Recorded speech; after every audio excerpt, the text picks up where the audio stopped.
Buenos días, hermanos, ¿cómo están? Gracias a Dios, me da mucho gusto verlos. Qué lindo es ver la iglesia llena prácticamente. Y bueno, pues estamos muy contentos, hermanos, de poder continuar con esta tarea que el Señor nos ha encomendado de compartir, predicar la palabra de Dios. El Señor nos ha dado la posibilidad como iglesia, y no me refiero nada más a casa de oración, a la iglesia cristiana en general, de continuar predicando en medio de las adversidades que como generación nos han correspondido enfrentar, ¿verdad? Continuamos, seguimos a pie firme haciendo lo que el Señor nos ha llamado a hacer, que es llevar el mensaje del Evangelio y ser edificados en los preceptos de su palabra. ¿Quién está contento en esta mañana de estar aquí, hermanos? Gracias a Dios, me da de verdad mucho gusto. Y bueno, pues vamos a continuar con nuestro estudio titulado La depresión en el cristiano. La depresión en el cristiano. Hemos aprendido, creo que bastante, un tema muy práctico. La realidad es que estamos viendo en el plano de los hechos, en el terreno de las realidades humanas, muchos de los preceptos doctrinales y teológicos que a lo largo del tiempo hemos estudiado. Y el tema de la depresión, hermanos, nos permite recordar, recimentar elementos de doctrina importantes, pero aplicado prácticamente, llevado a la práctica. Hemos comentado que la depresión es algo que puede llegar a afectarnos a todos los seres humanos. Los cristianos no somos inmunes a este tipo de problema emocional. El manejo de las emociones es algo con lo que estamos lidiando todo el tiempo, aún como hijos de Dios. Estamos aprendiendo y progresando en la madurez del tratamiento de nuestras emociones.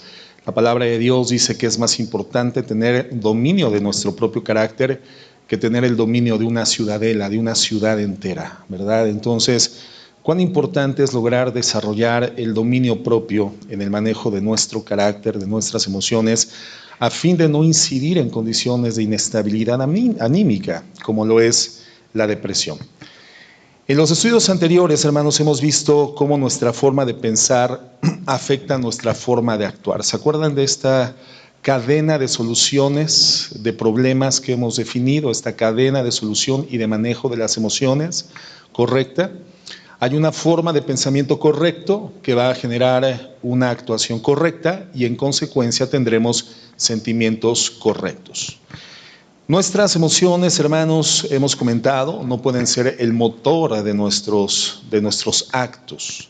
En esta cadena de manejo de emociones y solución de problemas, el primer eslabón para un hijo de Dios tiene que ser el pensamiento correcto que emana de la palabra de Dios. En consecuencia, tendremos una acción correcta, porque hemos definido una premisa cierta. Toda acción siempre es antecedida de un pensamiento. No hay una sola acción que nosotros ejerzamos sin que previamente haya sido motivada por un pensamiento. Los pensamientos dan origen a las acciones. El pensamiento correcto emanado de la palabra entonces nos va a dar paso hacia la conducta correcta y esto va a terminar generando un sentimiento correcto. Por lo tanto, el primer eslabón en el manejo de las emociones, el primer eslabón en el manejo de los problemas, no pueden ser los sentimientos, sino el pensamiento correcto. Los sentimientos son el último eslabón de esa cadena, de hecho es el eslabón resultante del pensamiento correcto. Un hijo de Dios entonces no actúa, hermanos, por lo que siente. Un hijo de Dios tiene que habituarse a actuar por lo que piensa bíblicamente. Hasta ahí creo que todos ya llevamos el avance en el manejo del tema. Entonces, la base de nuestros sentimientos, ¿dónde se encuentra? En nuestros pensamientos. Nuestros sentimientos, que es el último eslabón de esta cadena de la que estamos hablando, tienen su base en los pensamientos correctos. Por lo tanto, hermanos, nuestra forma de pensar va a definir nuestra manera de actuar y por lo tanto al final nuestra forma de sentir. Por eso encontramos en la Biblia, hermanos, un énfasis tan importante en el cuidado que debemos de tener de nuestra mente. Filipenses 4:8, un verso que la mayoría de nosotros conocemos, tal vez no de memoria, pero ahorita que aparezca en la pantalla, hermanos, vamos a darnos cuenta cómo es un tema en el cual hemos trillado, hemos trabajado a lo largo del tiempo. Y dice así: por lo demás, hermanos, todo lo que es verdadero, todo lo honesto, todo lo justo, todo lo puro, todo lo amable, todo lo que es de buen nombre, si hay virtud alguna, si hay algo digno de alabanza, en esto pensad. Este versículo, hermanos, contiene el perfil de personalidad, por decirlo así, que deben de contener los pensamientos que nosotros vamos a desarrollar. Hemos definido en el pasado qué es un pensamiento. Un pensamiento es una idea que captura nuestra mente, la procesa y medita sobre esto, la interioriza y la lleva entonces a la vida práctica a través de la conducta. Si un pensamiento se constituye a través de las ideas que capturamos del medio ambiente espiritual, este medio ambiente ingrávido, invisible, espiritual, en donde abrevan cotidianamente a través de muchos medios una enorme cantidad de ideas, entonces tenemos que ser selectivos. La palabra de Dios dice que tenemos que ser meticulosamente selectivos con las ideas que capturan nuestra mente a fin de que se constituyan en pensamientos cuya naturaleza sea esta la que está definiendo la palabra de Dios. Pensamientos verdaderos, pensamientos honestos, justos, puros, amables, de buen nombre, con virtud, dignos de alabanza. Y en esto, dice la palabra, tenemos que perseverar en nuestros pensamientos.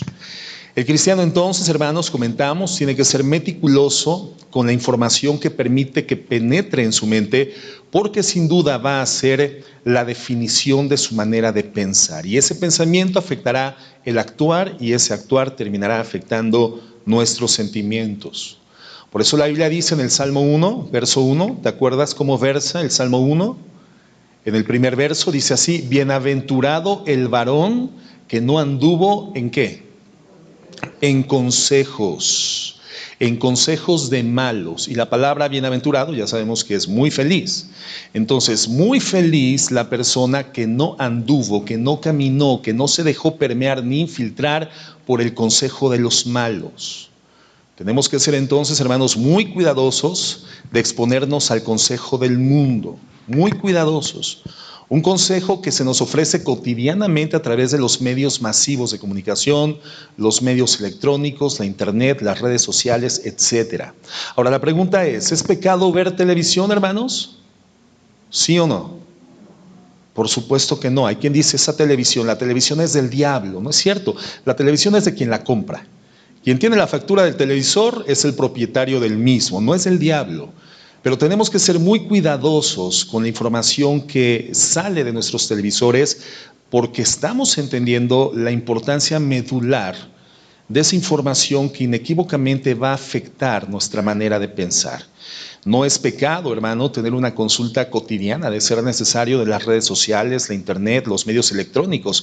Pero la realidad es que todos sabemos perfectamente bien cuando a través de esos medios de comunicación nuestra mente está siendo infiltrada por información negativa. El consejo del malo, así lo define conceptualmente la palabra de Dios, el consejo del malo. La Biblia dice que esa persona que se deja infiltrar por el consejo del malo, el consejo del mundo, simplemente no va a ser feliz.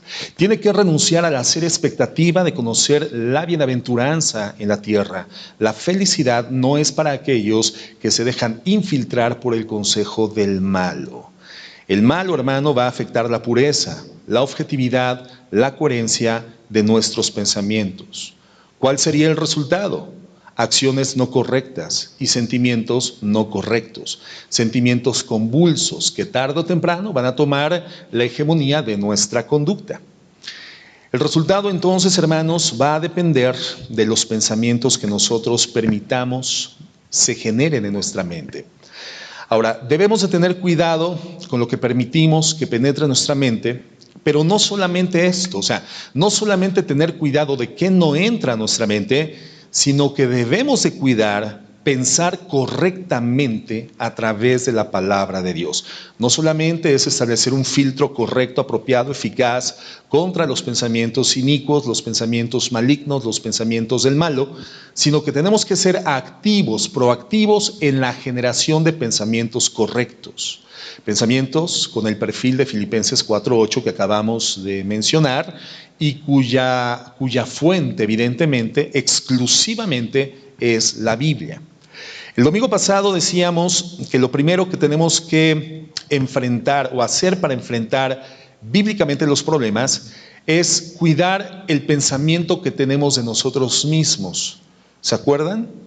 El pensamiento coherente, objetivo, realista de nosotros mismos. Lo definimos como el cuidado del pensamiento del yo. Tenemos que recordar que hemos sido creados para darle la gloria a Dios y disfrutar de Él para siempre. No estamos en la tierra, hermanos, para ser felices. ¿Te acuerdas de esta premisa que ha quedado perfectamente fundamentada?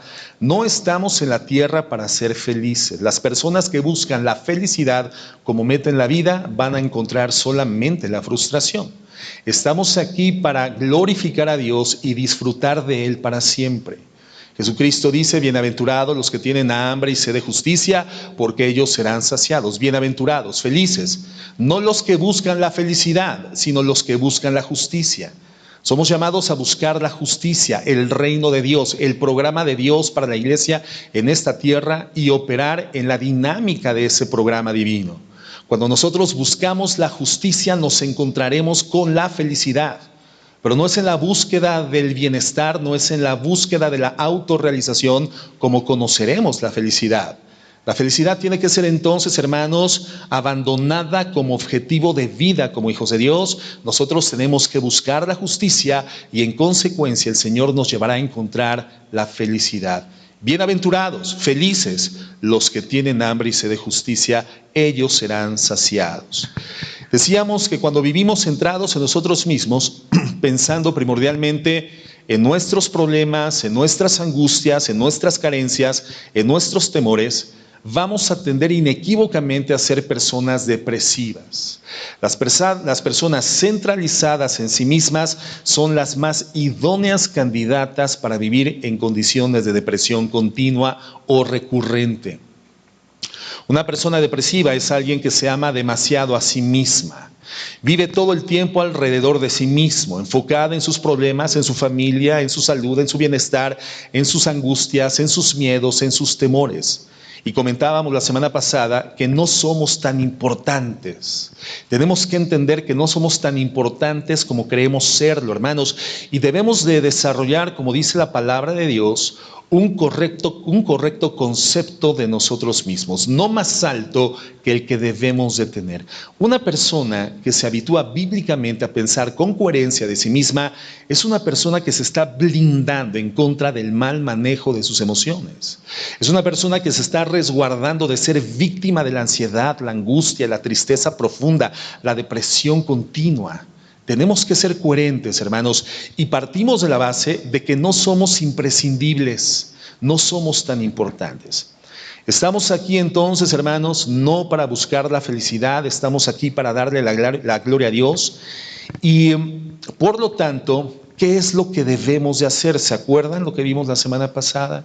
Si estamos aquí para darle la gloria a Dios, no para buscar la felicidad, ¿qué es lo que tenemos que hacer? En primer lugar, tenemos que amar a Dios por sobre todas las cosas. En segundo lugar, tenemos que amar a nuestro prójimo. Y entonces, en tercer lugar, debemos de tener cuidado de nosotros mismos. Por supuesto, hermanos, que debemos de preocuparnos por nosotros mismos, pero primeramente amar a Dios y después al prójimo, de acuerdo a la información que nos ofrece la palabra de Dios. Ahora bien, no solamente es importante que pensemos de forma correcta respecto de nosotros mismos, hermanos, no. También es muy importante que tengamos una forma correcta de pensar acerca de nuestras necesidades.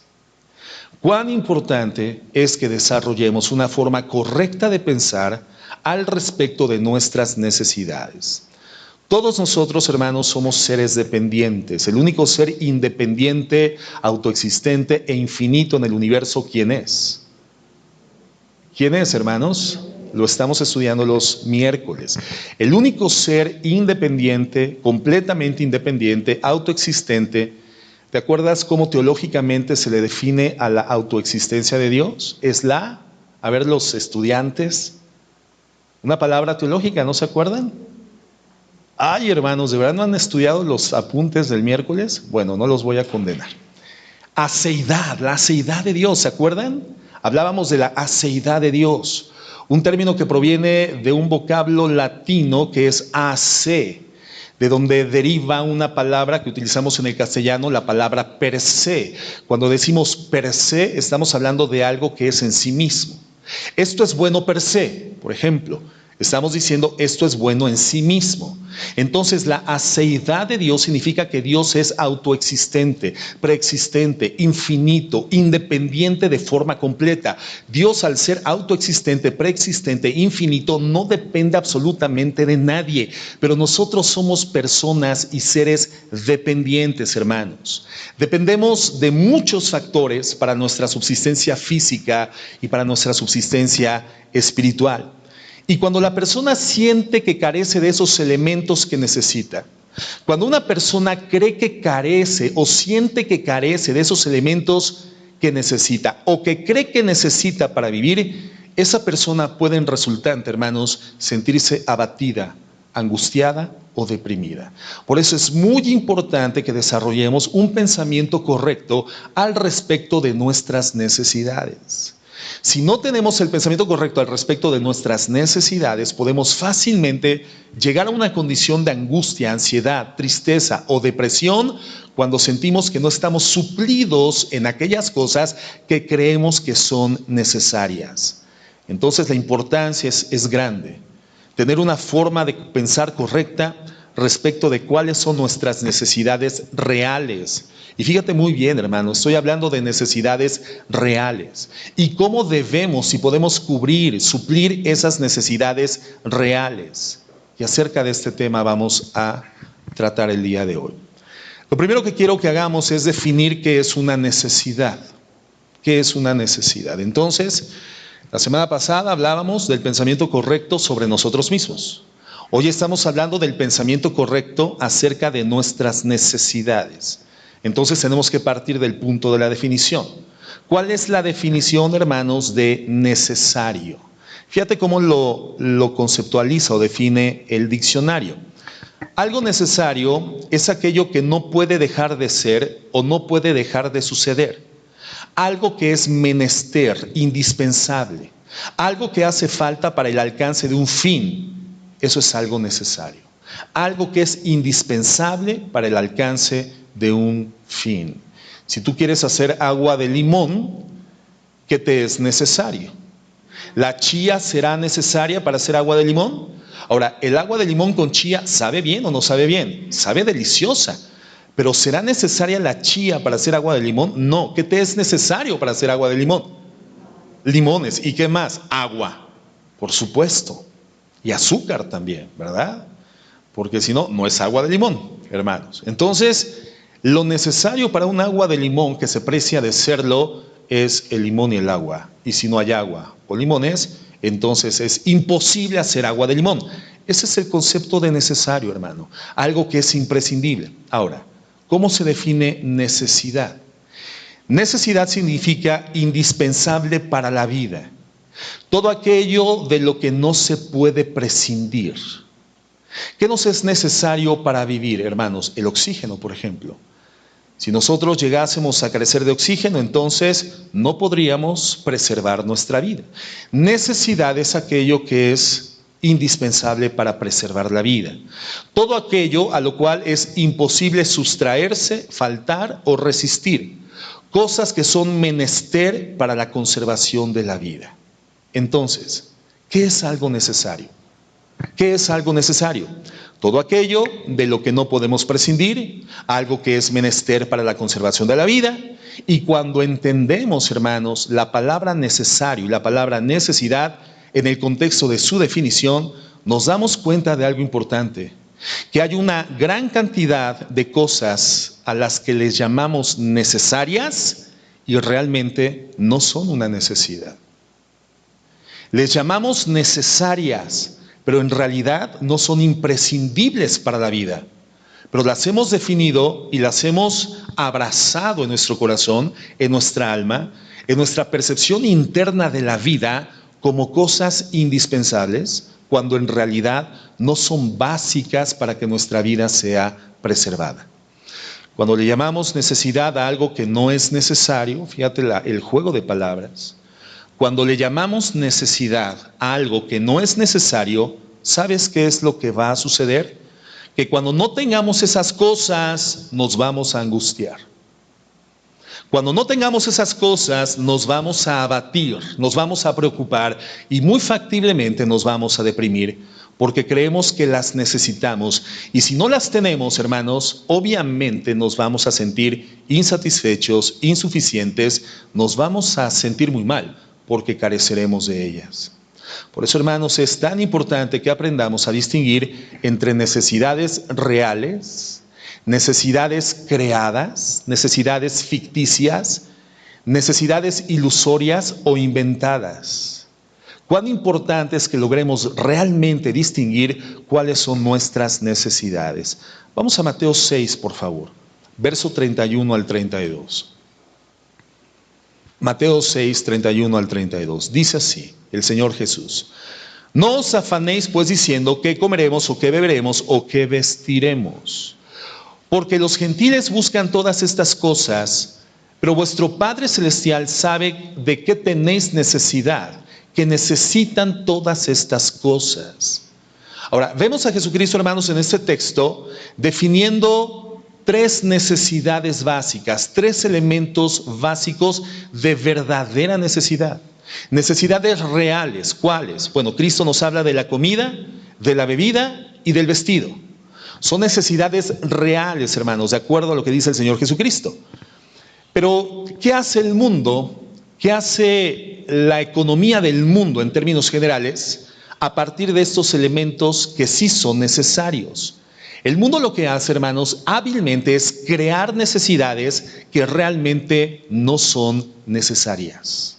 El mundo es experto, la publicidad, la mercadotecnia, la empresa, el comercio, hermanos, es experto, el sistema caído del mundo es experto en crear necesidades que realmente no son necesarias. Por ejemplo, Jesucristo dice, la comida es necesaria para sostener la vida. Ahora, ¿esto es verdad o no es verdad? Claro que sí. Se estima que una persona, en promedio, cuando deja de comer 3 semanas seguidas, pone en riesgo severo la preservación de su vida. Es decir, una persona que deja de comer 3 semanas es muy probable, hermano, que muera. Sin embargo, el Señor Jesucristo no establece como una necesidad específica cierto tipo de comida. El Señor dice, y punto, que la comida es necesaria, pero no establece la premisa de que cierto tipo de comida sea necesaria. Jesucristo nos está diciendo, comer carne todos los días es necesario. ¿Eso dice Jesús? No dice eso. Jesucristo no está diciendo esto, hermano. Lo que Él está diciendo es, comer es necesario, punto, y se acabó. Entonces, supongamos lo siguiente, que a partir de ese momento, por cuestiones económicas, nunca más podrás volver a comer carne, hermano. ¿Tienes derecho a sentirte angustiado, triste o deprimido por esa circunstancia? ¿Sí o no? No. Ahora, en términos reales, si tú supieras a ciencia cierta que a partir del día de hoy nunca más volverás a probar carne, y no eres vegano, no eres crudivegano, eres bastante carnívoro, hermano, pero sabes que a partir de ese momento jamás volverás a comer carne, ¿cuál sería tu reacción en consecuencia de esta noticia? ¿Tristeza? ¿Angustia? ¿Ansiedad? ¿Depresión? Bueno, quiero decirte que de acuerdo al Señor Jesucristo, no tenemos el derecho a sentirnos deprimidos por una circunstancia así. El vestido, por ejemplo. El Señor Jesucristo dice que el vestir es una necesidad, pero no nos habla de moda. El Señor Jesús no nos habla de marca, simplemente dice que el vestir es una necesidad. Ni siquiera dice que tener variedad de vestuario, hermano, sea una necesidad, o tener cierta cantidad de ropa sea una necesidad. Simplemente dice, estar vestido es necesario. Entonces, hermana, cuando abres tu guardarropa y dices, necesito ropa, generalmente mientes. No necesitas ropa. Deseas más ropa, pero no necesitas ropa. ¿Qué es una necesidad? es un elemento que nos es imprescindible para la vida. Y una persona no tendría medios de subsistencia ante las inclemencias del tiempo para el desarrollo de sus actividades cotidianas, sobre todo en ciertos lugares y regiones de la tierra donde no solamente es el vestido elemental para nosotros, sino un vestido que resguarde del frío intenso para poder sobrevivir y subsistir. El Señor Jesucristo entonces no está hablando de la cantidad de ropa, hermana, no está hablando de la moda, no está hablando de lo que hoy se encuentra actualizando tu guardarropa. El Señor Jesucristo dice, es necesario vestir, punto, y se acabó. ¿Cuántas de las hermanas que hoy nos acompañan, y también de los hermanos, porque suele darse también el caso, sienten que necesitan ropa?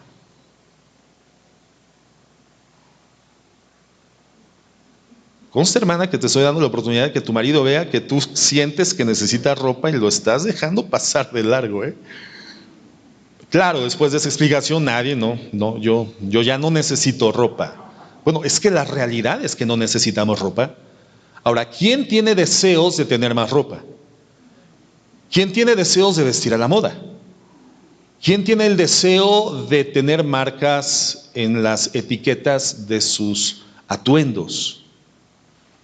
¿Nada más yo? O sea, ¿quién desearía ponerse una camisa que dijera Yves Saint Laurent? O que dijera Gucci y no Gachi, sino Gucci de verdad, hermano, hermana. Pues yo creo que todos tenemos esos deseos. Sin embargo, tenemos que entender que no son necesidades. Son deseos, pero no son necesidades. ¿Qué nos dice la palabra de Dios? Primera de Timoteo 6:6. Primera de Timoteo 6:6. Pero gran ganancia es la piedad acompañada de contentamiento, porque nada hemos traído a este mundo y sin duda nada podremos sacar. Yo te quiero decir que el único momento en el estadio de tu vida en esta tierra, cuando realmente tenías la necesidad de un guardarropa, es cuando naciste, hermano, hermana. Porque ¿cómo nacimos? Completamente desnudos. ¿Y cómo retornaremos, hermanos, a la presencia de Dios? Completamente desnudos. Entonces el Señor nos está diciendo, gran ganancia es la piedad acompañada de contentamiento. Por favor, no olviden que nada hemos traído a este mundo y sin duda nada podremos llevarnos. Así que, teniendo sustento y abrigo, estemos contentos con esto. Hermana, tú no necesitas ropa y la evidencia es que hoy vienes vistiendo un atuendo.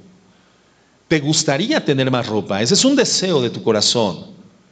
Pero la Biblia dice que con el guardarropa que hoy tienes, debes de estar contenta. Hermano, con el guardarropa que hoy tienes, debes de estar contento. Entonces, si tú no estás contento con tu guardarropa, estás en pecado. Simple y sencillamente. Si tú no estás contento con lo que tienes, siendo que lo que tienes es el elemento que Dios te ha dado para preservar la vida, entonces, hermano, hermana, estás en pecado. No confundamos los términos, cuán importante es. Hay cosas que son necesarias. Hay cosas que son importantes, pero no necesarias. Y hay otras cosas que son anhelos del corazón y son deseos. Y tenemos que identificar claramente la diferencia entre unos y otros, para poder desarrollar una forma correcta de pensar respecto a nuestras necesidades reales. Ahora, ¿es pecado tener deseos y anhelos, hermanos? Por supuesto que no. Si cuentan con esta particularidad de ser lícitos, bíblicamente lícitos. Es más, ni siquiera es pecaminoso que planifiques obtener un deseo. La planificación, hermanos, de ninguna forma podría ser pecaminosa. La Biblia nos enseña a ser gente que planifique. Podemos planificar para mejorar nuestras vidas, nuestro nivel de vida económico, y eso no es pecaminoso. Podemos planificar para poder tener mejores condiciones de existencia, y eso no es pecaminoso. Proverbios 6:6, fíjate lo que dice la palabra de Dios. Dice así: ve a la hormiga, oh perezoso, mira sus caminos y sé sabio, la cual no teniendo capitán, ni gobernador, ni señor, prepara en el verano su comida, o sea, planifica, prepara en el verano su comida y recoge en el tiempo de la siega su mantenimiento. ¿Qué tenemos de acuerdo a la palabra de Dios que aprender de la hormiga? A ser previsores, a planificar. La hormiga guarda en el verano el alimento que va a necesitar en el invierno. Hermanos, eso es planificación. Ahora, lo que estamos diciendo es que no debemos de confundir lo que es necesario con lo que es importante y con lo que son nuestros deseos del corazón. Por ejemplo, tú puedes desear tener más ropa, puedes desear tener un mejor automóvil, puedes desear tener una casa propia, puedes desear salir de viaje y nada de esto, hermano, está mal, nada de esto es pecaminoso. Tú puedes desear estar casado, casada, hermana, y algunas de estas cosas que he mencionado son importantes y son buenas, pero ninguna de estas es necesaria. Ninguna de estas es necesaria. ¿Es necesario tener una casa propia? ¿Es importante? Sí, es importante.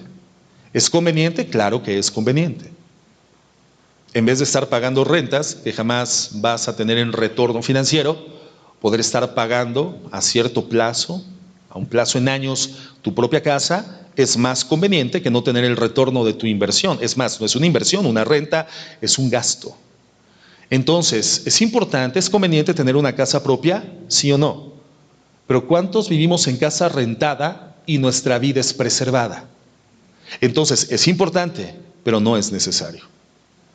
¿Es necesario tener un mejor auto? No. Si el que tienes, hermano, te lleva de un lugar a otro, aun cuando eventualmente tu esposa tenga que bajarse, ¿verdad?, para empujarlo y que arranques en segunda, ¿verdad?, y chancletee de repente la llanta delantera izquierda. Bueno, si este carro te da el servicio de desplazamiento, sería conveniente tener un mejor auto, más moderno, pero no es necesario. Tú preservas tu vida en el desarrollo de sus actividades cotidianas con el auto que tienes. ¿Sería importante tener un mejor auto? Pudiera ser que sí, pero no es necesario. ¿Es necesario estar casado o casada, hermanos? No. ¿Es conveniente? Sí, muy conveniente. ¿Es importante? Por supuesto que es importante. Pero tú puedes, en condición de soltería, consagrado al Señor, hermano, hermana, preservar tu vida espiritual y física. ¿Sería conveniente que te casaras? Por supuesto que sí. Quiere decir entonces que si al final del día el Señor te llama a su presencia sin que jamás hayas experimentado el matrimonio, en el proceso y transcurso de tu vida, ¿tienes el derecho a amargarte y a deprimirte por eso? No. Por supuesto que no, hermanos. Si entendemos esto, no nos vamos a sentir abatidos. Si entendemos esto, hermanos, vamos a estar blindados contra la angustia, contra la depresión. Cuando carezcamos de estas cosas, por supuesto no nos vamos a abatir. Si nunca llegaras a tener alguna de estas cosas, hermano, hermana, no vas a morir, como si morirías si te hiciera falta la comida. Entonces, en este momento, ya todos deberíamos de tener en claro qué es necesidad. Y es todo aquello que es indispensable para la conservación, la preservación de la vida. Entonces, tal vez aquellas cosas que el día de ayer le planteaste a tu esposa, hermano, que te era necesario para poder ser una persona plena, en ese momento ya no tengan tanto peso tus peticiones. Igualmente, hermana, si tú hablaste seriamente con tu esposo, le dijiste es que me es necesario esto para vivir con plenitud, probablemente en ese momento tus argumentos estén careciendo de peso. En primer lugar, debemos de tener una forma correcta de pensar acerca de lo que es la necesidad real. En segundo lugar, debemos de tener una forma correcta de pensar respecto a la forma en la que debo de cubrir esas necesidades reales y aún la forma, hermanos, en la que podemos llegar a satisfacer nuestros anhelos. Y la Biblia nos enseña que Dios es la fuente, hermanos, que suple nuestra necesidad y también es la fuente que suple nuestros anhelos. Hermanos, el mundo, hermano, no solamente crea y nos vende necesidades que no son necesarias, sino que también nos ofrece medios incorrectos para satisfacer nuestras necesidades y nuestros anhelos. Y si nos dejamos seducir por las ideas del mundo, no solamente tendremos una forma incorrecta de pensar sobre lo que son nuestras necesidades, también tendremos una forma incorrecta de pensar acerca de la forma en la que daremos satisfacción a esas necesidades. El mundo puede reconocer eficazmente nuestras necesidades reales, crear otras, inventar otras, llevarnos a la ficción dentro del ambiente de las necesidades, como lo hemos comentado, pero también va a ser experto en brindarnos una gama abierta, un abanico bien nutrido, bien abastecido, bien desplegado, de formas ilícitas y legítimas de cubrir y satisfacer necesidades reales legítimas. Entonces, no solamente reconocer cuáles son las necesidades reales en mi vida, sino reconocer cuál es la forma en la cual correctamente deben de ser satisfechas mis necesidades reales. Y es justamente ese proceso incorrecto de pensamiento lo que originan 3 conflictos que se encuentran detrás de todo problema emocional. No tener bien definido este proceso de pensamiento correcto, hermano, sobre cuáles son las necesidades reales y las formas correctas de cubrir esas necesidades, van a generar conflictos con 3 elementos muy problemáticos detrás de todo conflicto. Me estoy refiriendo al resentimiento, a la culpabilidad y a la angustia y la ansiedad. Resentimiento, culpabilidad y angustia y ansiedad. ¿Cómo opera esta circunstancia? ¿Cómo opera este problema? Bueno, en primer lugar, comenzamos pensando que lo que Dios nos ha provisto no es lo mejor. ¿Alguna ocasión has creído eso? ¿Has llegado a esa conclusión? Es que lo que Dios me dio no es lo mejor. Puede ser que hayas pensado con esa escala de valor sobre tu matrimonio, sobre tu cónyuge. ¿Alguna ocasión? Y no levante nadie, por favor, la mano. Pero has llegado a esa conclusión, es que no es la mejor persona, no fue la decisión correcta, y si Dios me lo dio, tengo que reconocer que Dios no me dio lo mejor. ¿Te has sentido así? Bueno, si te has sentido así o lo piensas así, ya comenzaste mal. Porque lo que ese pensamiento incorrecto va a generar es un resentimiento en contra de Dios. Un resentimiento en contra de Dios. Y ese resentimiento te va a llevar a la desobediencia. Porque ahora vas a comenzar a buscar fuera de Dios la forma de suplir aquello que crees que te es necesario. Aquello que crees que es una necesidad. ¿Dónde se encuentra el origen del adulterio?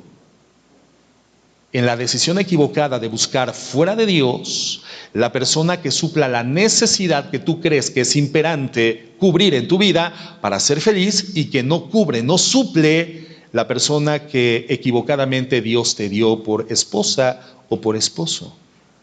Entonces, el primer factor es el resentimiento en contra de Dios, porque no me dio lo mejor, no me dio lo que yo necesitaba. El segundo factor, entonces, es ahora buscar fuera de Dios la forma de satisfacer aquello que yo creo que es una necesidad. Y al hacer esto, hermano, evidentemente ya habrás pecado.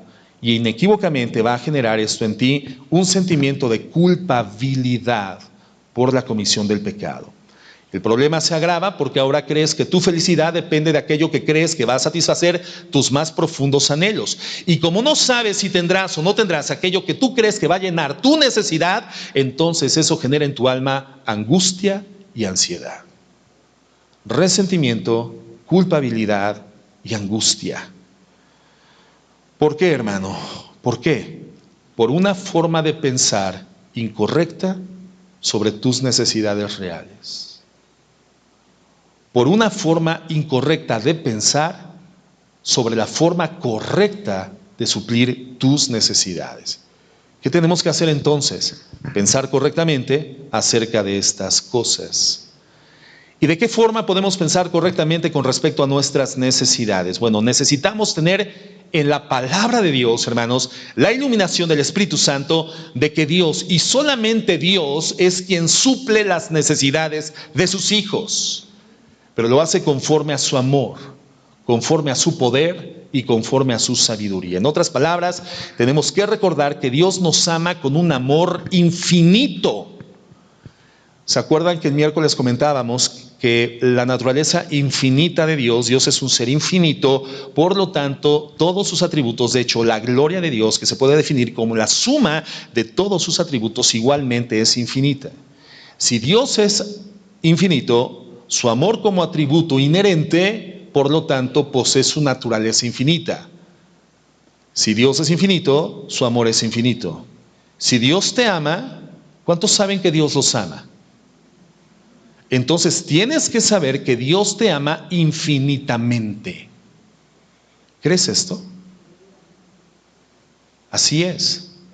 Pero la Biblia también dice que Dios es todopoderoso. Él no es limitado por circunstancias. El Señor todo lo puede. Por lo tanto, hermano, Él puede suplir todas tus necesidades. Su amor por ti es infinito y puede cubrir todas tus necesidades. Pero aquí encontramos, hermano, una pregunta que también hay que contestar. Si Dios me ama con amor infinito y es todopoderoso, ¿por qué no me da lo que yo necesito? ¿Dios te ama con amor infinito, sí o no? ¿Dios es todopoderoso, sí o no? Entonces, ¿por qué no te ha dado todo lo que tú necesitas? Ya tenemos la respuesta. ¿Por qué, hermanos?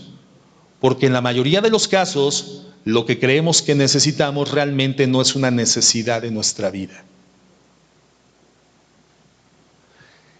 Si tú has llegado a la conclusión de que Dios no te ha dado lo que necesitas, hermanos, hermano, el día de hoy tienes que salir de la iglesia con la absoluta certeza de que entonces aquello que creías que necesitabas realmente no era una necesidad en tu vida. Porque Dios jamás será deudor de las necesidades. El Señor las suple en la vida de sus hijos. Porque el Señor es el encargado de preservar nuestra vida espiritual, pero también nuestra vida física. Si Dios es infinito en su amor por ti y todopoderoso, y no te ha dado lo que necesitas, entonces es muy simple, hermano. Lo que tú creías que necesitabas, realmente no es una necesidad en tu vida. Las cosas que son lícitas y podemos anhelar, aun cuando no son necesidades para preservar nuestra vida, Dios, hermanos, también nos las da. Cuando Él sabe que esas cosas que son anhelos de nuestro corazón serán de bienestar para nuestra vida. ¿Te acuerdas? En 1 Juan 5 veíamos en la parte primaria de esta serie temática sobre la depresión un tema que definimos como las certezas del cristiano. Y 1 Juan 5 define en el último capítulo que una certeza que tenemos los hijos de Dios es que Dios siempre concederá las peticiones de nuestro corazón. ¿Cuándo? ¿Cuándo, hermanos?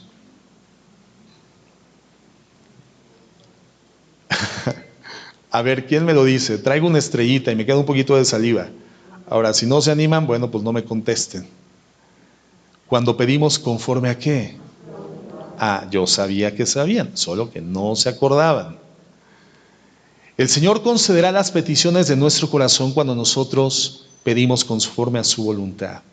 Esa es una certeza que tenemos como hijos de Dios. No es que a veces sí, no es que a veces no. Cuando en tu proceso de crecimiento espiritual y santificación, la mente humana ha progresado y se ha espiritualizado más, ha dejado de lado la carnalidad y comienza a desear el deseo del corazón de Dios, entonces haces un clic con Dios. Llegas a un punto de empatía con Dios y simpatía con Dios, y entonces es cuando Dios comienza a liberar aquellas cosas que tú anhelas por cuanto son el deseo mismo del corazón de Dios. Entonces Dios cubre, hermanos, no solamente nuestras necesidades, sino aún nuestros anhelos cuando estos son conforme a su corazón. Y hay momentos en la vida del ser humano en que Dios permite las dificultades, la escasez, la prueba. ¿Cuántos de aquí hemos cursado por tiempos de escasez? Pueden levantar su mano. Wow, hermanos, entonces, pues Dios preste, ¿no? Porque hay algunos que sí hemos pasado por tiempos de escasez. ¿Sabe quién se ha pasado por tiempos de escasez? No, o tal vez no lo planteé bien, discúlpenme. Voy a volver a empezar desde el inicio para no fallar en la secuencia de la enseñanza. ¿Quién ha cursado por tiempos de escasez? Ok. Pero sabes que Dios te ama infinitamente. Y sabes que Dios es todopoderoso. Entonces, aquellas cosas que tú has considerado propias de tu escasez, no del todo definen escasez.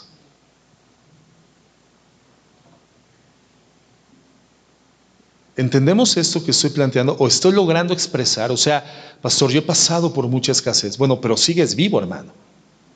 Quiere decir que lo que te ha sido necesario para preservar tu vida, Dios te lo ha dado. Por lo tanto, tu perspectiva de escasez tiene que redefinirse en función de los preceptos bíblicos. Una de las pruebas, hermanos, por las que podemos llegar a cursar es, por ejemplo, la soledad. ¿A quién le gusta estar solo? Que no sea un adolescente. ¿A quién le gusta estar solo, hermano? Bueno, hay momentos en los que Dios permite en nuestras vidas que estemos solos y que nos sintamos completamente solos. Porque Dios sabe perfectamente bien, hermanos, que la soledad es un medio por vía de la cual podremos buscarle con sinceridad. Jeremías, por ejemplo, 20:10. El profeta Jeremías creo que es un ejemplo idóneo de esta realidad. Dice así: porque oí la murmuración de muchos. Es el profeta Jeremías, hermano, describiendo su estado emocional. Porque oí la murmuración de muchos, temor de todas partes. Denunciémosle. Todos mis amigos miraban si claudicaría. Fíjate lo que hacían los amigos de Jeremías. Estaban expectantes viendo el momento en el cual este profeta tiraría la toalla, caería, dejaría el ministerio, abandonaría la misión que Dios le había asignado. Estaban mirando si claudicaría. Quizás se engañará, decían, y prevaleceremos contra él y tomaremos de él nuestra venganza. Eran sus amigos. Pero ¿qué dice Jeremías en el verso 11? Mas Jehová está conmigo como poderoso gigante. Por tanto, los que me persiguen tropezarán y no prevalecerán. Serán avergonzados en gran manera, porque no prosperarán. Tendrán perpetua confusión que jamás será olvidada. ¿Cuál es el resultado de este momento de profunda soledad en Jeremías? Una búsqueda intensa de Dios y la manifestación plena del poder y el respaldo de Dios a favor de su vida y de su ministerio. Entonces, hermanos, Dios es quien suple para nuestras necesidades. Dios cubre todas nuestras necesidades, aun cuando estemos curseando por momentos en los cuales creamos que nos encontramos en la carencia de lo básico para nuestra felicidad. Tenemos que redefinir bíblicamente el concepto de necesidad y de necesario, para que cuando exista la ausencia o la escasez de ciertos satisfactores que realmente no son necesarios porque no son fundamentales para preservar nuestra vida, nuestra existencia, no caigamos en temporalidades de tristeza, angustia, ansiedad y depresión. Dios, hermanos, suple nuestras necesidades, los deseos de nuestro corazón, pero todo esto lo hace con su sabiduría, cuando Él lo cree conveniente. Sus planes para con nosotros, hermanos, siempre van a ser mejores que los planes que nosotros podamos estratégicamente diseñar. ¿Cuántos hemos comprobado esto? Que los planes de Dios, aun cuando muchas veces no los comprendamos porque más altos son sus pensamientos y sus caminos que los nuestros, siempre son mejores proyectos, mejores planes y más eficaces estrategias para verdaderamente llevarnos al gozo, a la paz y a la satisfacción. Quiero que veamos para terminar algunos textos bíblicos, hermanos. Salmo 23, por favor, verso 1. Bueno, no lo tendríamos que buscar, ¿verdad? Salmo 23, verso 1, pero bueno, allí está en la pantalla. Jehová es mi pastor y nada me faltará. La palabra nada, hermanos, significa extraordinaria deducción. Y nada me faltará. Pero fíjate cómo en el texto hebreo lo que significa nada me faltará es nada querré. Así versa en el hebreo. El original hebreo así versa. Jehová es mi pastor y nada querré, nada desearé. Si Dios es mi pastor, ¿qué más podemos querer? Ahora, hermano, si Dios es tu pastor, ¿y cuál es la función de un pastor? Un pastor tiene una tarea asignada de resguardo, protección sobre la vida de la oveja. El pastor la alimenta, el pastor la apacienta, el pastor la guía a los pasos delicados y a las aguas calmas. El pastor la sana, el pastor la carga, el pastor la alimenta, el pastor la lleva al crecimiento y al pleno desarrollo. Por lo tanto, si una oveja tiene un pastor, ¿cuál es la ausencia de necesidades que va a experimentar? Absolutamente ninguna. Si Jehová es nuestro pastor, hermanos, ¿qué podremos desear que no recibamos de Dios? Nada. Dios, hermanos, suple todas nuestras necesidades, aun cuando otras personas no lo hagan. Hermano, hay personas que fallan teniendo una responsabilidad a favor de nuestras vidas en la suplencia, en la cobertura de necesidades, pero Dios no falla. Y si el mundo aún se apartare de nosotros, como sucedió con Jeremías, hermanos, Dios sigue siendo nuestro pastor y nada nos faltará. Salmo 27:10, por favor. Salmo 27:10. ¿Cuál es el mayor y más grave abandono que una persona podría experimentar? Un ser humano en su experiencia de vida, ¿cuál podría ser el más grave de los abandonos que podría experimentar? El abandono de un padre y de una madre. Ese sí es un problema. Que te deje tu esposo, hermano, tal vez es suerte. Tal vez no sea tan mala noticia si tu esposo no ha sabido serlo, hermana. No es tan grave que un esposo te deje, hermana, o que una esposa te deje, hermano. Porque aun cuando tu esposa te dejare, la verdad es que esto no te lleva a perder la vida.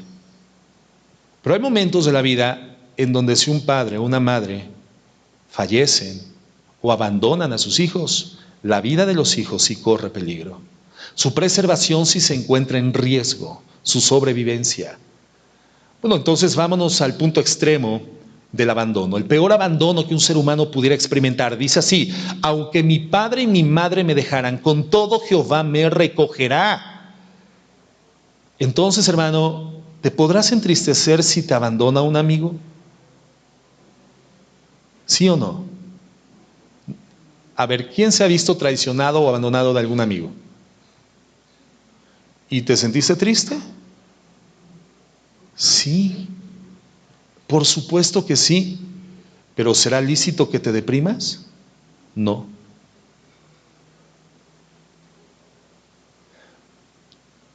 ¿Cómo te sientes ante el abandono de tu esposa, hermano? ¿Eso será un factor de tristeza en tu vida? ¿Sí o no? ¿Pero la Biblia permitirá que te deprimas? No. Ahora, ¿cuál es el resultado final en el curso subsecuente de la vida de una persona que se ve abandonada de su cónyuge? Generalmente es la depresión. Porque esa persona llega a la equivocada conclusión de que sin su esposito, sin su esposita, no puede vivir. Es que si me dejas, me muero o me mato, pero dejo de existir. Y entonces tienes un grave problema en la identificación de tus necesidades. Y por eso hay personas que no han logrado salir de la amargura, de la depresión, de la tristeza profunda, continua, de la ausencia total de expectativa y esperanza cuando se vieron abandonados de un ser querido. Hay personas que no han logrado superar la muerte de un ser querido porque han llegado a la decisión equivocada de que sin la vida de esa persona ellos tampoco pueden vivir. Y esa es una percepción equivocada de la realidad. Por eso es tan importante, hermanos, que tengamos un concepto correcto, una forma de pensamiento correcto sobre cuáles son nuestras necesidades. Entonces nos podremos entristecer, pero al final dice la Biblia, el Señor nos recogerá. Y entonces eso evita que caigamos en depresión, en angustia o en ansiedad. Cuando tú sabes estas verdades, por supuesto que tu estructura emocional va a reaccionar en consecuencia. Te podrás entristecer, pero si sabes que es Dios quien te recoge, jamás te deprimirás. Nunca. Salmo 27:13. ¿Qué dice David? Hubiera yo desmayado. Y la palabra desmayar es un sinónimo de depresión profunda, tirar la toalla, abandonar literalmente cualquier expectativa o esperanza de vida. Hubiera yo desmayado si no creyese que veré la bondad de Jehová en la tierra de los vivientes. ¿Qué es lo que garantiza? ¿Qué es lo que blinda la vida de un cristiano emocionalmente para no vivir en una condición reincidente de depresiones? La absoluta certeza, hermanos, de la bondad de Dios en nuestras vidas. Hubiera yo desmayado, dice David, me hubiera deprimido, me hubiera abatido completamente, pero yo creo que veré la bondad de Jehová en la tierra de los vivientes. ¿Y cuál es la tierra de los vivientes, hermanos? Esta tierra. Tú verás, si eres un hijo de Dios, en esta tierra la bondad de Dios. Entonces no tenemos el derecho a deprimirnos por el abandono, ¿Por qué? Porque Jehová es nuestro pastor, nada nos faltará. Aunque mi padre y mi madre me dejaren, con todo Jehová me recogerá. Salmo 73, 25. ¿A quién tengo yo en los cielos sino a ti? Y fuera de ti, nada deseo en la tierra. Esa es la conciencia profunda de quién es Dios en el corazón del rey David. Esa es la conciencia profunda del abastecimiento responsable de Dios sobre su vida en el corazón del rey David. Él lo dice claramente: ¿a quién tengo yo en los cielos sino a ti? Y fuera de ti, nada deseo en la tierra. El mismo pensamiento del Salmo 23, Jehová es mi pastor, nada me faltará. Mateo 6:31. Por favor, hermanos, estamos aproximándonos al final. Mateo 6:31. Dice el Señor Jesucristo: no os afanéis, pues, diciendo, ¿qué comeremos, o qué beberemos, o qué vestiremos? Porque los gentiles buscan todas estas cosas, pero vuestro Padre Celestial sabe que tenéis necesidad de todas estas cosas. Lo comentábamos brevemente la semana pasada. El Señor Jesucristo da esta enseñanza en el contexto judío al cual él pertenecía étnicamente, racialmente. Y entonces los gentiles no eran personas muy amables. Hoy generalmente utilizamos el término gentil o el calificativo de gentileza a favor de una persona que suele ser muy amable, una persona dócil, una persona afable. Cuando se te caen las llaves y alguien amablemente las recoge y te las entrega, le dices gracias, muy gentil. Cuando alguien te abre la puerta, dices gracias, muy gentil. Bueno, el término gentil, en el contexto bíblico, sobre todo del Antiguo Testamento, hermano, tiene una connotación despectiva y peyorativa hacia todas las personas que no eran judías. Eran las personas que no conocían a Dios. Fíjate lo que dice Romanos 9:4. Si quieres yo te lo leo. Dice así, hablando de los judíos, que son israelitas, de los cuales son la adopción, la gloria, el pacto, la promulgación de la ley, el culto, las promesas, de quienes son los patriarcas y de los cuales según la carne vino Cristo, el cual es Dios sobre todas las cosas, bendito por los siglos. Amén. Nada menos, hermanos, estas son las prerrogativas y los privilegios de la raza judía. Nada menos de la raza judía en cuanto a la carne, dice Pablo, vino el Redentor del mundo, Jesucristo, y además los patriarcas, y además las promesas, el conocimiento de la ley, por lo tanto el conocimiento de Dios. Una persona gentil era una persona que no se encontraba bajo la cobertura de estas promesas y del conocimiento de Dios. Los judíos tenían el conocimiento de Dios por la ley. Por lo tanto, el Señor Jesucristo dice, el que busca las cosas creyendo que al obtenerlas encontrará la autorrealización, es como una persona que no conoce a Dios y sobre la cual no pesan en beneficio las promesas de Dios.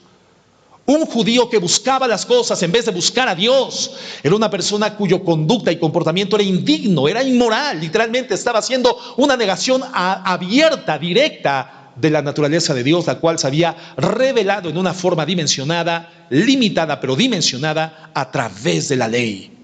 Tenían las promesas y el conocimiento de Dios. ¿Cuánto más nosotros, hermanos, en la dispensación actual de la gracia, en donde el Señor ha tenido a bien iluminar el conocimiento de su naturaleza, su personalidad, su carácter, su identidad y su obra gloriosa expiatoria en la cruz del Calvario a favor de nuestras vidas por la eternidad? Para nosotros buscar las cosas, creyendo que en ellas tendremos satisfactores para nuestras vidas. Creer que en las cosas se encuentra el mecanismo, la vía de acceso a la felicidad, es tanto como negar el conocimiento que Dios nos ha dado por iluminación en la gracia de su salvación. Es tanto como comportarnos como lo hacen las personas que no tienen sobre sus hombros y vidas las promesas de Dios. Es comportarnos de forma indigna. Y dice el Señor Jesucristo entonces en el verso 31, no os afanéis. ¿Qué significa la palabra afanarse? Significa estar ansioso acerca de tener cuidado sobre algo que te perturba. Eso significa, de acuerdo al griego, la palabra afanarse. Estar ansioso acerca de tener un cuidado que perturba. La persona que tiene cuidado de generar económicamente lo suficiente para poder subsistir, pagar la renta, comprar la despensa, cubrir las deudas, pero lo hace de forma perturbada, trabaja perturbado, desarrolla su función productiva perturbadamente por la ansiedad, el afán que genera el no poder, la posibilidad de no poder darle cobertura a las cosas que considera como sus necesidades. Esa es una persona afanada, ansiosa, perturbada. Entonces, si la preocupación por la carencia de esas necesidades te lleva a un estado de ansiedad, perturbación y depresión, hermano, estás pecando. Estás en pecado. Salmo 34:10 dice así: los leoncillos necesitan y tienen hambre, pero los que buscan a Jehová no tendrán falta, hermanos, de ningún bien. Hermano, este verso es extraordinario. Los que buscan a Jehová no tendrán falta de ningún bien. Ya tienes a Dios, hermano, ¿qué más te puede faltar? ¿Cuál es el mayor bien de un hijo de Dios? Dios. Si tienes a Dios, lo tienes todo. Hermano, si no tienes a Dios, no tienes absolutamente nada. Fíjate lo que dice Filipenses 4:19. Filipenses 4:19 dice así: mi Dios, pues suplirá. Y la palabra suplir, hermano, en el griego significa llenará. Llenará. ¿Alguna ocasión, hermano, has estado en un restaurante y cuando el mesero te va a servir, no sé, agua de sabor de la jarra a tu vaso, te pregunta, ¿lleno? O cuando quieres servirte, porque prácticamente te estás acabando el contenido del vaso, te sirve y te pregunta, ¿lleno? ¿Has escuchado esto? ¿Lo has visto? Y tú le dices, no, un poco nada más, o no, ya no quiero, o la mitad nada más, o sí, lleno, por favor. ¿Qué significa lleno, hermano? Que todo el espacio disponible, todo el espacio disponible para ser saturado es completamente cubierto. Y el Señor dice, a través de Pablo, mi Dios pues suplirá, llenará todo lo que os falta. Y la palabra falta es la misma que hemos estado estudiando, necesidad. Todo lo que necesites conforme a sus riquezas en gloria en Cristo Jesús. Dios, mi Dios, hermano, suplirá todo lo que necesites. Es lo que dice la Biblia, materialmente y espiritualmente. Sabiendo esto, hermano, ¿cómo puedes deprimirte?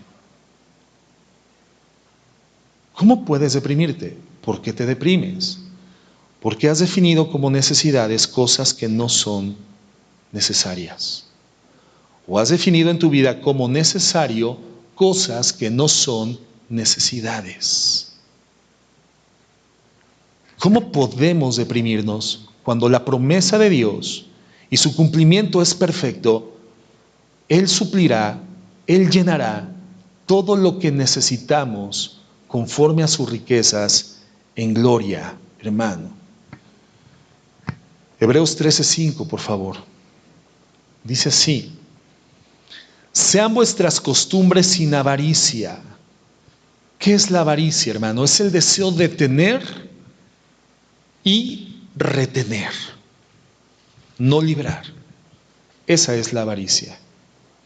Es el deseo de tener, retener lo que tienes y no liberarlo a beneficio de nadie más que no seas tú. El avaro es miserable hasta consigo mismo. No libera ni siquiera para sus necesidades personales. El Señor dice, sean vuestras costumbres sin avaricia, es decir, en tus costumbres, en tus hábitos, en tu vida cotidiana, en el andar habitual de tu vida diaria. No necesitas desarrollar el pensamiento equivocado, incorrecto, de que es necesario tener y retener para experimentar seguridad en tu vida. Es un pensamiento incorrecto. Sean vuestras costumbres sin avaricia, contentos con lo que tienen ahora.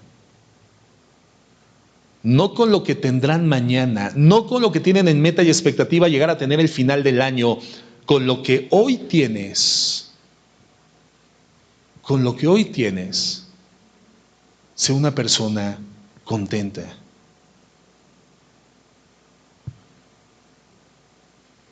No levanten la mano, pero seamos reflexivos y seamos honestos. respondiendo esta pregunta. ¿Quién el día de hoy está contento con lo que tiene?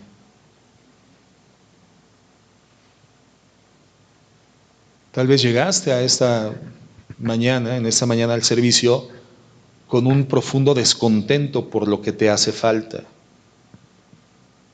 con planes, con una estrategia metódica para poder suplir aquello que crees que necesitas para ser verdaderamente feliz. Y el Señor te dice, no seas un avaro. Con lo que hoy tienes, mantente contento. Mantente contento. ¿Y qué es lo que tenemos hoy? ¿Cuántos hijos de Dios habemos en esta mañana? 5. Bueno, para ustedes 5, hermanos. Otra vez voy a preguntar. ¿Cuántos hijos de Dios habemos en esta mañana? Bueno, ¿qué es lo que tienes? Porque la Biblia te está hablando a ti como hijo de Dios.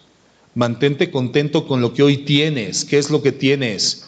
La garantía de Dios que no te dejará y que no te desamparará. ¿Te es suficiente para sentirte contento, hermano, hermana?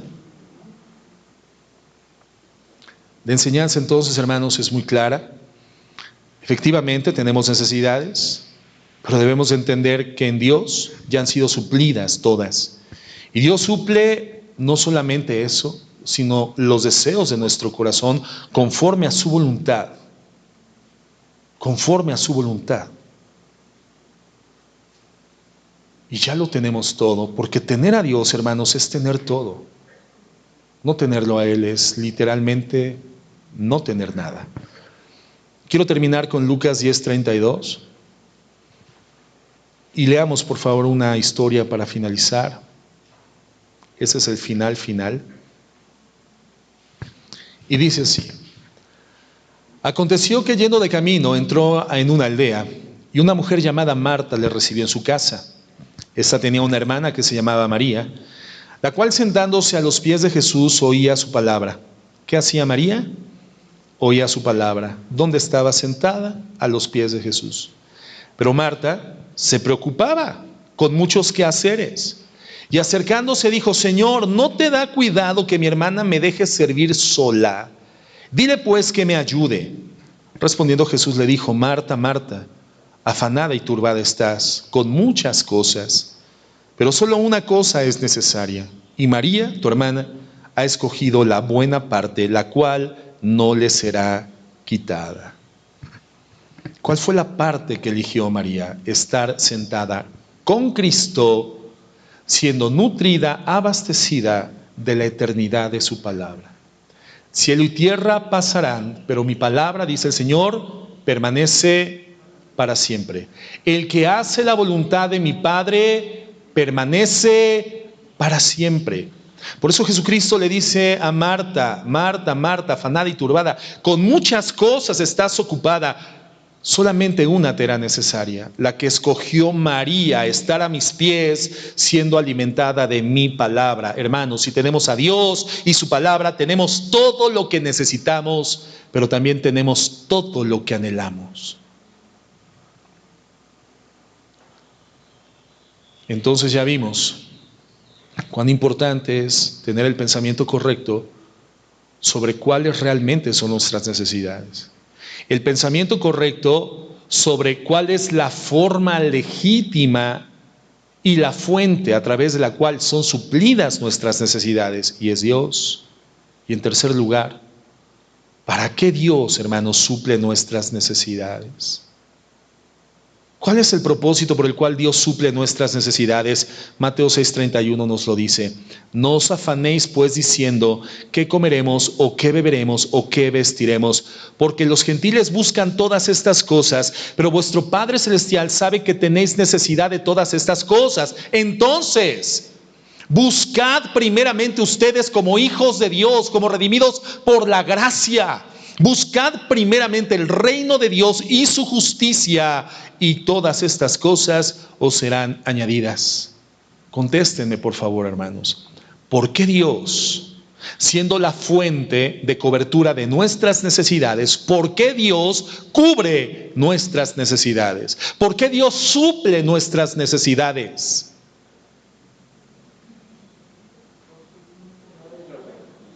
Porque tiene cuidado de nosotros. ¿Pero por qué tiene cuidado de nosotros? ¿Cuál era la definición de necesidad? Y aquí estamos cerrando la enseñanza, pero es importantísimo que liguemos los elementos fundamentales de la misma. ¿Cuál era la definición de necesidad? Aquello que es indispensable para preservar la vida, ¿cierto o no? Entonces, ¿por qué el Señor cubre nuestras necesidades? Para que preservemos nuestra vida. ¿Con qué fin? Con el fin de que con nuestra vida busquemos su reino y busquemos su justicia. El fin de nuestra vida, hermanos, no es ir en la búsqueda de la felicidad. El fin de nuestra vida no es ir en la búsqueda de satisfactores. El mejor trabajo, el mejor negocio, el mejor comercio, la empresa más competitiva, la mejor casa, el mejor auto. Porque buscando estas cosas tu vida va a terminar consumiéndose y nunca experimentarás la felicidad. El Señor nos cubre las necesidades para preservar nuestra vida y con una vida física preservada poder nosotros buscar su reino y su justicia. Es indispensable la vida física para poder aspirar a la calidad gloriosa de la vida espiritual. La cual es el resultado, hermanos, de buscar a Dios.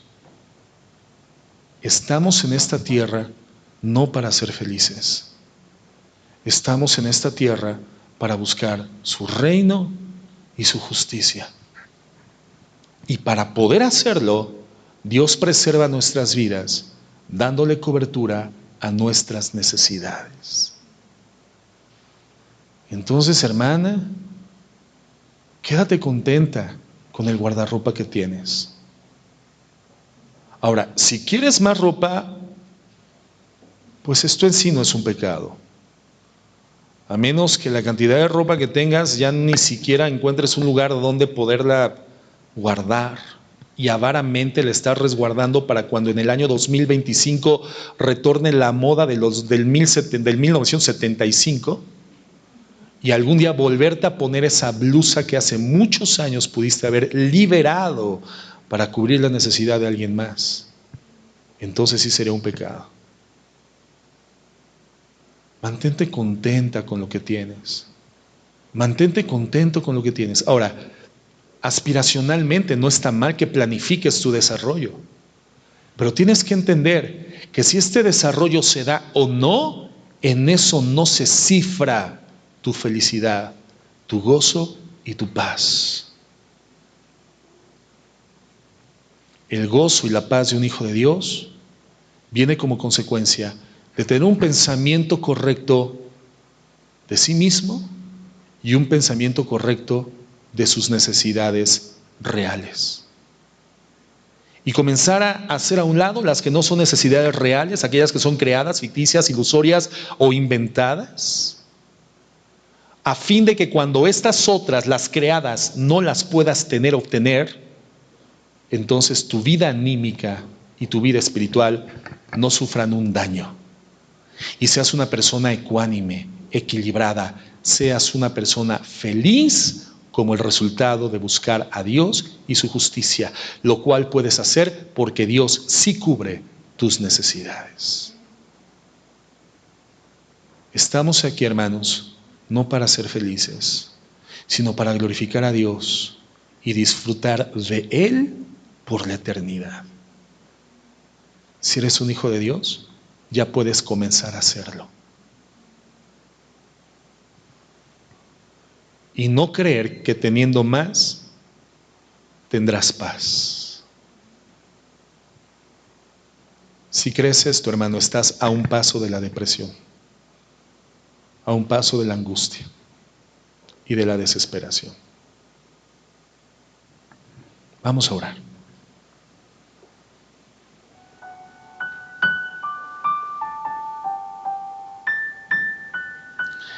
Señor, bendecimos tu nombre en esta mañana. Gracias por enseñarnos metódicamente, mi Dios, trayendo a la memoria de nuestro corazón preceptos que a lo largo de los años diligentemente nos has enseñado, pero los pones, Señor, en práctica en el corazón de cada uno de nosotros. Nos los das como elementos prácticos de vida para poder resolver el duro problema de la depresión. Señor, cuán importante es que hagamos lo que sabemos que es correcto y jamás dejarnos guiar por nuestros sentimientos. Cuán importante es que tengamos una forma correcta de pensar de nosotros mismos, una forma correcta de pensar de nuestras necesidades, definir correctamente qué es necesidad y que no mantengamos necesidades creadas o inventadas. Entender que es Dios, eres tú, bendito Señor, quien suple toda nuestra necesidad conforme a tus riquezas en gloria, y que tú suples nuestras necesidades para preservar nuestras vidas, con las que hemos de buscar tu reino y tu justicia. Gracias, amado y gran Dios. Gracias, amado y gran Dios todopoderoso, por tu sublime gracia e incomparable misericordia.